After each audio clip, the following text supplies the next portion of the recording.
All right. I feel like you've learned through 3 days so far. I think we got a really good team. You know, we're still putting everything together, but guys are definitely carrying over a lot of things that we're doing with the culture, with effort, just being disciplined with what we're asking them to do. So that's what I've seen. So just making sure guys are doing that. But it's been very, very encouraging to see. What do you think the potential for improvement for this defense is? People know about what Levitt did at Colorado, year 1 to year 2. What do you think the ceiling is for this defense? I think it's basically the ceiling for this defense is going to come down to us executing and then, you know, making sure we stay healthy. Going into year 2 where guys are, you know, at this time guys have been, you know, doing the same defense, it's been really good. So I'm encouraged, like when I watch one-on-ones, I'm watching the safeties all day and just seeing them actually carrying over the techniques from one-on-ones, or I should say 2 one-on-ones from my individual drills. So, and I imagine that's happening at other position groups when we're watching it too. Just the stuff that we're teaching during tackling, and you're seeing guys actually, you know, doing what you're asking them to do, keeping their head out of it, and having their body in the right position. Could you give an overview? Coach Levitt over here too. Do you want him? Okay. How much of a key is Ugo to what you guys are doing? Just the veteran presence he brings. I mean, Ugo's done a great job leading all summer, so he's definitely going to be key, you know, and we just have him he's controlling the group, making all the calls and doing everything right. So he's going to be very key, especially with, you know, some of the younger guys, making sure Javon Holland, Nick Pickett getting back into the groove and stuff like that. Yeah, Nick's getting back into it, but he was a guy you felt confident plugging right back in with the first group. What did that say about him and the experience he got last year and just the maturity I guess he must have? Well, what we have is an organizational chart. Yeah. So it's not necessarily a first group. We just have guys practicing just in different positions, putting them with different people so they're forced to communicate with each other.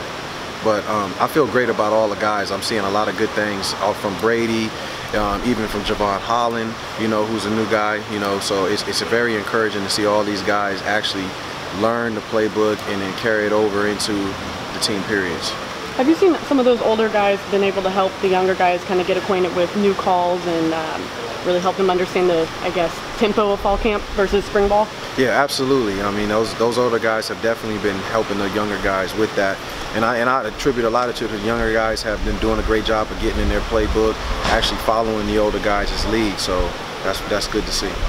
You guys have so many safeties out there. Do you feel like each player can maybe have a different role at that position? It can be kind of matchup based in terms of playing time, in terms of kind of shuffling guys in and out? That's a possibility, and I mean, it's our job as coaches, and Coach Cristobal asks us, make sure we find a role for everybody within our position group, whether that's on the defense or on special teams. You know, we want to make sure we are using all of our players, and if they're going to help us play this season, we're going to make sure we find the best role. It seems like the numbers at safety are a little greater than at corner right now. Is it possible, you think, down the line that you could see a guy shuffle over from safety to corner? Anything's possible. Anything's possible. We want to find our best 11 guys and make sure that they're on the field to help us win.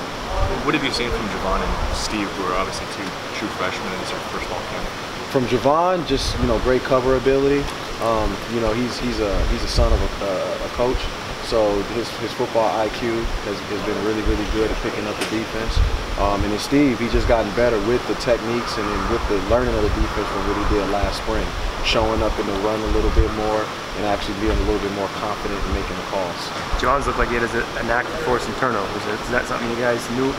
Was he doing that in high school? Did you know he had a nose for the ball like that? Yeah, I mean, I've studied him, and I didn't know him, but I knew his dad because he was there in BC when I was there, because he was probably about 2 years old.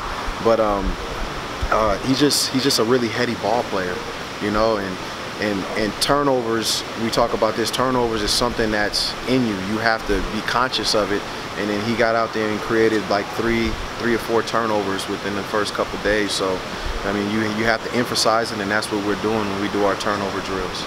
I won't ask specifics, but you guys have the #4 rated recruiting class in the country right now. I might have fallen back a spot actually, but what kind of pride do you take in kind of the success you guys have had, especially in the Southern California area where you have a lot of ties, it seems like? I mean, you know, we're working hard as a group, as a coaching staff, to build those relationships with those young men and their families.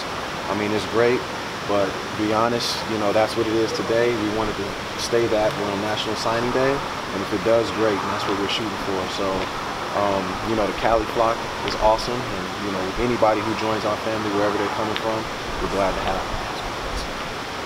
Thanks, Coach. For Jim.